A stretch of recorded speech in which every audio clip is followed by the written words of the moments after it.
Ayan guys, opo, bali ang problem nito ay ang kanyang LCD. Ito po, nakikita po ninyo, ito pong straight line po, itong black, yan po yung problem. At hindi po magkuha yung kanyang touchscreen, ayaw magana yung touchscreen, minsan nagakuha, minsan hindi. Yan po yung problem ng cellphone na ito. Opo, kaya yun guys, papalitan po natin. Ayan na po yung LCD na ipapalit natin.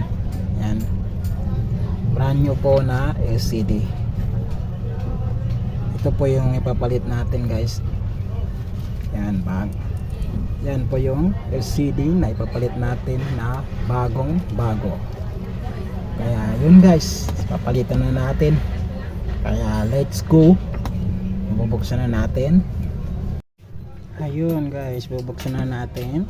Ayan, ito po, dito po natin mabubuksan dito po sa likod. Ayan, kaya ayan, bubuksan na natin. Ayun, tatanggalin na natin yung bolt.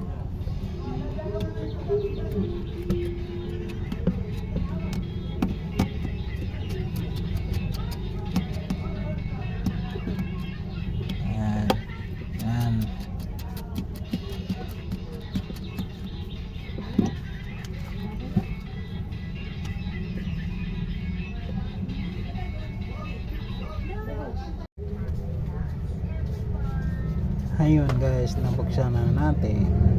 Kaya papalitan na natin ng LCD. Ayun. Ayun guys.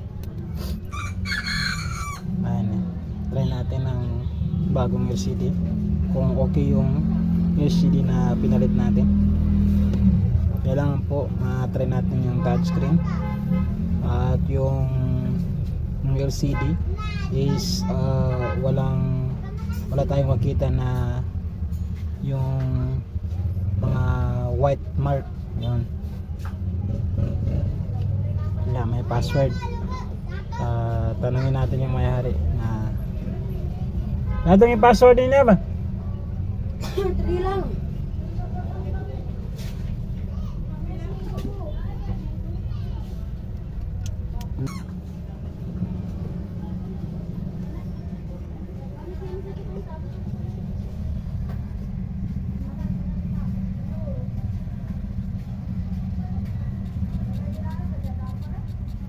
Yan, okay na, okay yung touchscreen guys. Okay naman yung touchscreen na pinalit natin. Kaya yun, idikit na natin. Let's go. Ayun guys, lalagyan na natin ng T7000. Libot pa natin dito yung T7000. Ayan. Ayun guys, tapos na po. At hindi ko pa inalis yung rubber guys, dahil dinikit ko pa itong kanyang back casing. Ayan. Ayun, okay.